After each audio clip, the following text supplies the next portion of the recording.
ನಮಸ್ಕಾರ ಸ್ನೇಹಿತರೆ, ಪ್ರತಿಯೊಬ್ಬರು ಕೂಡ ನಮ್ಮ ಚಾನಲ್ಗೆ ಸ್ವಾಗತ. ರೈತರಿಗೆ ಭರ್ಜರಿ ಗುಡ್ ನ್ಯೂಸ್ ಅನ್ನು ಹೊರಡಿಸಲಾಯಿತು ಸರ್ಕಾರದಿಂದ. ಈ ಒಂದು ಪಿಎಂ ಕಿಸಾನ್ ಯೋಜನೆ ಹಣವನ್ನು ಮಾರ್ಚ್ 13ನೇ ತಾರೀಕಿನಂದು ಪ್ರತಿಯೊಬ್ಬ ರೈತರ ಖಾತೆಗೆ 2,000ವನ್ನು ಜಮಾ ಮಾಡಲಾಯಿತು.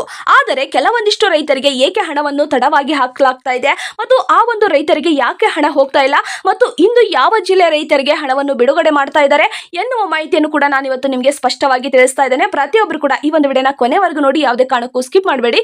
ಸ್ಕಿಪ್ ಮಾಡಿ ನೋಡೋದ್ರಿಂದ ಈ ಒಂದು ಮಾಹಿತಿ ನಿಮಗೆ ಅರ್ಥವಾಗೋದಿಲ್ಲ, ತಿಳಿಯೋದಿಲ್ಲ.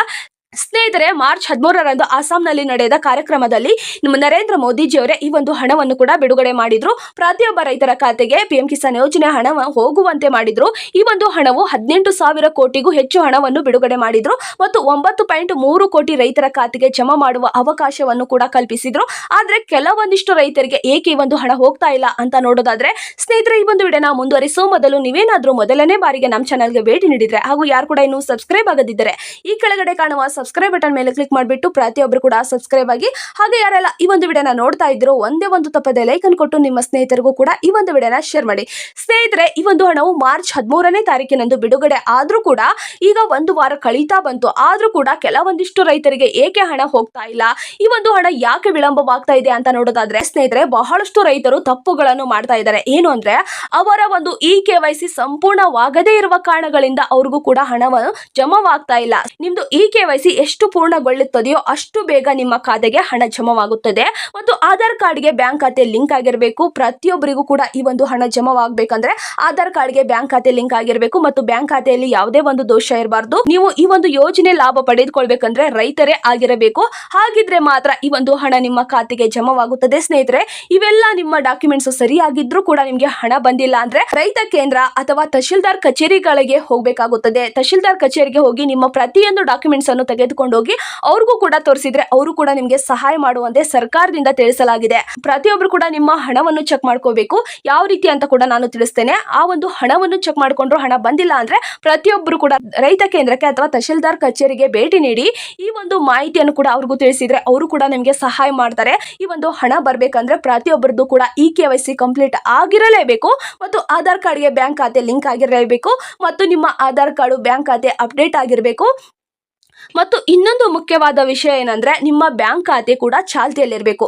ಬ್ಯಾಂಕ್ ಖಾತೆ ಚಾಲ್ತಿಯಲ್ಲಿದ್ರೆ ಖಂಡಿತವಾಗಿ ಹಣ ಜಮಾವಾಗುತ್ತದೆ. ಇಲ್ಲ ಅಂದ್ರೆ ಯಾವುದೇ ಕಾರಣಕ್ಕೂ ಹಣ ಬರೋದೇ ಇಲ್ಲ ಅಂತ ಕೂಡ ತಿಳಿಸಲಾಗಿದೆ. ಪ್ರತಿಯೊಬ್ಬರು ಕೂಡ ನಿಮ್ಮ ಭೂಮಿಯ ಡಾಕ್ಯುಮೆಂಟ್ಸ್ ಸರಿಯಾಗಿದ್ದಾವಾ ಇಲ್ವಾ ಅಂತ ಕೂಡ ಒಂದ್ಸರಿ ಚೆಕ್ ಮಾಡ್ಕೊಳ್ಳಿ. ಸ್ನೇಹಿತರೆ, ಈ ಒಂದು ಹಣವು ಮಾರ್ಚ್ 13ನೇ ತಾರೀಕಿನಂದು ಬಿಡುಗಡೆ ಆಗಿದ್ರೂ ಕೂಡ ಕೆಲವೊಂದಿಷ್ಟು ರೈತರಿಗೆ ಈ ಒಂದು ಹಣ ಜಮಾ ಆಗಿಲ್ಲ.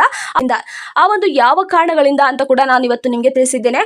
ಒಂದು ವರ್ಷಕ್ಕೆ 6,000ವಂತೆ ಪ್ರತಿಯೊಬ್ಬ ರೈತರ ಖಾತೆಗೆ 2,000 ಪ್ರತಿ 4 ತಿಂಗಳಿಗೊಮ್ಮೆ ಈ ಒಂದು ಹಣವನ್ನು ಹಾಕಲಾಗುತ್ತದೆ. ಪ್ರತಿ ರೈತರಿಗೂ ಕೂಡ ಈ ಒಂದು ಹಣ ಜಮಾವಾಗುತ್ತದೆ. ಸ್ನೇಹಿತರೆ, ಈ ಒಂದು ಯೋಜನೆ ಹಣವನ್ನು ನಿಮ್ಮ ಹಕ್ಕಿನ ಹಣವಾಗಿದೆ. ಪ್ರತಿಯೊಬ್ಬರು ಕೂಡ ಪಡೆದುಕೊಂಡು ಈ ಒಂದು ಯೋಜನೆ ಲಾಭ ನಿಮ್ಮದಾಗಿಸಿಕೊಳ್ಳಿ ಅಂತ ಕೂಡ ತಿಳಿಸ್ತಾ ಇದ್ದೇವೆ. ಸ್ನೇಹಿತರೆ, ಯಾವ ಜಿಲ್ಲೆಗೆ ಇಂದು ಹಣ ಜಮಾವಾಗ್ತಾ ಇದೆ ಅಂದ್ರೆ, ತುಮಕೂರು ರೈತರಿಗೆ ಕೂಡ ಹಣ ಬರ್ತಾ ಇದೆ ಮತ್ತು ಕೋಲಾರ ಜಿಲ್ಲೆ ರೈತರಿಗೂ ಕೂಡ ಈ ಒಂದು ಹಣ ಜಮಾವಾಗ್ತಾ ಇದೆ. ಚಿಕ್ಕಮಗಳೂರು, ಮೈಸೂರು ಮತ್ತು ಮಂಡ್ಯ ಜಿಲ್ಲೆ ರೈತರಿಗೂ ಹಣ ಜಮಾವಾಗ್ತಾ ಇದೆ ಮತ್ತು ಶಿವಮೊಗ್ಗ, ದಾವಣಗೆರೆ, ಹಾಸನ ಜಿಲ್ಲೆ ರೈತರಿಗೂ ಕೂಡ ಜಮಾವಾಗ್ತಾ ಇದೆ. ಈ ಒಂದಿಷ್ಟು ಜಿಲ್ಲೆ ಲಿಸ್ಟ್ ಅನ್ನು ಕೂಡ ನಾನು ಇವತ್ತು ನಿಮಗೆ ತಿಳಿಸಿದ್ದೇನೆ ಅಲ್ವಾ. ಇಷ್ಟು ಜಿಲ್ಲೆ ರೈತರಿಗೂ ಕೂಡ ಹಣ ಬಂದಿಲ್ವಾ ಅಂತ ಏನಿಲ್ಲ, ಹಣ ಬಂದಿದೆ. ಕೆಲವೊಂದಿಷ್ಟು ರೈತರಿಗೆ ಬಂದಿದೆ, ಇನ್ನು ಕೆಲವೊಂದಿಷ್ಟು ರೈತರಿಗೆ ಹಣ ಪೆಂಡಿಂಗ್ ಆಗಿದೆ. ಆ ಒಂದು ಪೆಂಡಿಂಗ್ ಇರುವ ಕಾರಣಗಳು ನಾನು ಇವತ್ತು ನಿಮಗೆ ತಿಳಿಸಿದ್ದೇನೆ. KYC ಆಗಲಿಲ್ಲ ಅಂದ್ರೆ ಹಣ ಪೆಂಡಿಂಗ್ ಆಗಿರುತ್ತದೆ ಅಥವಾ ನಿಮ್ದು ಬ್ಯಾಂಕ್ ಖಾತೆ ಲಿಂಕ್ ಆಗಿಲ್ಲ ಅಂದ್ರೂ ಕೂಡ ಹಣ ಪೆಂಡಿಂಗ್ ಆಗಿ ಉಳಿಯುತ್ತದೆ ಮತ್ತು ನಿಮ್ಮ ಭೂಮಿಯ ಡಾಕ್ಯುಮೆಂಟ್ಸ್ ಏನಾದ್ರೂ ಸಮಸ್ಯೆ ಇದ್ರೂ ಕೂಡ ಹಣ ನಿಮ್ದು ಪೆಂಡಿಂಗ್ ಆಗುತ್ತದೆ.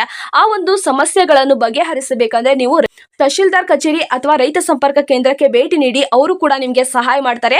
ಸ್ನೇಹಿತರೆ, ನಿಮ್ಮ ಹಣವು ನಿಮ್ಮ ಖಾತೆಗೆ ಬಂದಿದೆಯಾ ಬಂದಿಲ್ವಾ ಅಂತ ಕೂಡ ಚೆಕ್ ಮಾಡೋದು ಯಾವ ರೀತಿ, ಪೆಂಡಿಂಗ್ ಆಗಿದೆಯಾ ಅಥವಾ ಬರೋದೇ ಇಲ್ವಾ, ಬರುತ್ತದಾ ಅಂತ ಕೂಡ ನೀವು ನಿಮ್ಮ ಮೊಬೈಲ್ ಅಲ್ಲೇ ಈ ಒಂದು ಹಣವನ್ನು ಚೆಕ್ ಮಾಡಬೇಕು. ಯಾವ ರೀತಿ ಅಂದ್ರೆ, ಪಿಎಂ ಕಿಸಾನ್ ಅಧಿಕೃತ ವೆಬ್ಸೈಟ್ ಇರುತ್ತದೆ.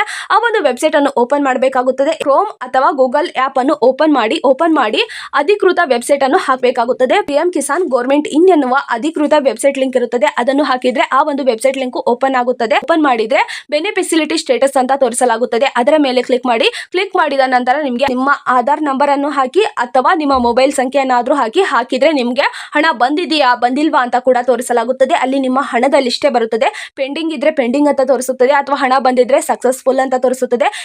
ನಿಮ್ಮ ಹಣ ಪೆಂಡಿಂಗ್ ಆಗಿ ಉಳಿದಿದ್ರೆ ನಿಮ್ಮ ಡಾಕ್ಯುಮೆಂಟ್ಸ್ ಸರಿ ಇಲ್ಲ ಅಂತ ಕಾಣಿಸುತ್ತದೆ. ಪ್ರತಿಯೊಬ್ಬರು ಕೂಡ ನಿಮ್ಮ ಡಾಕ್ಯುಮೆಂಟ್ಸ್ ಅನ್ನು ಸರಿಪಡಿಸಿಕೊಂಡು ಚೆಕ್ ಮಾಡಿಸಿಕೊಂಡು ಆ ಒಂದು ಡಾಕ್ಯುಮೆಂಟ್ಸ್ ಅನ್ನು ಸರಿಪಡಿಸಿಕೊಂಡ್ರೆ ಖಂಡಿತವಾಗಿ ನಿಮ್ಮ ಖಾತೆಗೆ ಹಣ ಬರುತ್ತದೆ. ಬೇಗ ಈ ಒಂದು ಕೆಲಸವನ್ನು ಮಾಡಿ. ಮತ್ತು ಇಷ್ಟು ಜಿಲ್ಲೆ ರೈತರಿಗೆ ಇಂದು ಹಣ ಜಮಾವಾಗ್ತಾ ಇದೆ. ಯಾವ ರೈತರಿಗೆ ಬಂದಿಲ್ವೋ ಆ ರೈತರ ಖಾತೆಗೆ ಇಂದು ಹಣ ಜಮಾವಾಗ್ತಾ ಇದೆ. ಪ್ರತಿಯೊಬ್ಬರು ಕೂಡ ಈ ಒಂದು ಮಾಹಿತಿಯನ್ನು ನಿಮ್ಮ ಸ್ನೇಹಿತರಿಗೂ ಕೂಡ ಶೇರ್ ಮಾಡಿ. ಯಾಕಂದ್ರೆ ಕೆಲವೊಂದಿಷ್ಟು ರೈತರಿಗೆ ಹಣ ಬರದೇ ಇರುವ ಕಾರಣಗಳಿಂದ ಅವರು ಕೂಡ ಈ ಕೆಲಸ ಮಾಡಿದ್ರೆ ಖಂಡಿತವಾಗಿ ಹಣ ಬರುತ್ತದೆ. ರೈತ ವಾಟ್ಸ್ಆಪ್ ಗ್ರೂಪ್ ಇರ್ತಾವಲ್ಲ, ಅಲ್ಲೂ ಕೂಡ ಈ ಒಂದು ವಿಡಿಯೋನ ಶೇರ್ ಮಾಡಿ. ಯಾಕಂದ್ರೆ ಬಹಳಷ್ಟು ರೈತರಿಗೆ ಉಪಯುಕ್ತವಾಗುತ್ತದೆ. ಹಣ ಬರದೇ ಇರುವ ಕಾರಣಗಳಿಂದ ಯಾವ ರೀತಿ ಕೆಲಸ ಮಾಡಿದ್ರೆ ಹಣ ಬರುತ್ತದೆ ಅಂತ ಪ್ರತಿಯೊಬ್ಬರದ್ದು ಕೂಡ ಈ KYC ಆಗಿದೆಯಾ ಇಲ್ವಾ ಅಂತ ಚೆಕ್ ಮಾಡಿಸ್ಕೊಳ್ಳಿ. ಮತ್ತು ನಿಮ್ಮ ಡಾಕ್ಯುಮೆಂಟ್ಸ್ ಸರಿಯಾಗಿದಾವ ಇಲ್ವಾ ಅಂತ ಕೂಡ ಚೆಕ್ ಮಾಡಿಸ್ಕೊಳ್ಳಿ. ಮತ್ತು ನಿಮ್ಮ ಫಾರ್ಮರ್ ID ಇದೆಯಾ ಇಲ್ವಾ ಅಂತ ಕೂಡ ಚೆಕ್ ಮಾಡಿಸ್ಕೊಳ್ಳಿ. ಮತ್ತು ಆಧಾರ್ ಕಾರ್ಡ್ಗೆ ಬ್ಯಾಂಕ್ ಖಾತೆ ಲಿಂಕ್ ಆಗಿದೆಯಾ ಇಲ್ವಾ, ಮತ್ತು ನಿಮ್ಮ ಆಧಾರ್ ಕಾರ್ಡು ಮತ್ತು ಬ್ಯಾಂಕ್ ಖಾತೆ ಅಪ್ಡೇಟ್ ಅಲ್ಲಿ ಇದೆಯಾ ಇಲ್ವಾ ಅಂತ ಕೂಡ ಒಂದ್ಸರಿ ಚೆಕ್ ಮಾಡಿಸ್ಕೊಳ್ಳಿ.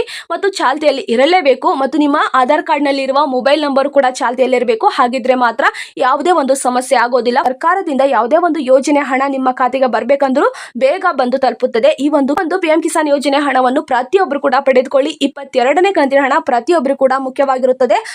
ಸ್ನೇಹಿತರೆ, ಈ ಒಂದು ಮಾಹಿತಿ ನಿಮಗೆ ಉಪಯುಕ್ತವಾಗಿದೆ ಅಂತ ಅನ್ಸಿದ್ರೆ ಲೈಕ್ ಮಾಡಿ, ಶೇರ್ ಮಾಡಿ, ಹಾಗೆ ಸಬ್ಸ್ಕ್ರೈಬ್ ಮಾಡ್ಕೊಳ್ಳಿ. ಮತ್ತು ನಿಮಗೆ ಈ ಒಂದು ಹಣ ಬಂದಿಲ್ವಾ ಅಂತ ಕೂಡ ಕಮೆಂಟ್ ಬಾಕ್ಸ್ ಅಲ್ಲಿ ತಿಳಿಸಿ. ಈ ಒಂದು ವಿಡಿಯೋನ ಕೊನೆವರೆಗೂ ನೋಡಿದ್ದಕ್ಕೆ ಹೃದಯಪೂರ್ವಕವಾಗಿ ಧನ್ಯವಾದಗಳು. ಜೈ ಜವಾನ್ ಜೈ ಕಿಸಾನ್.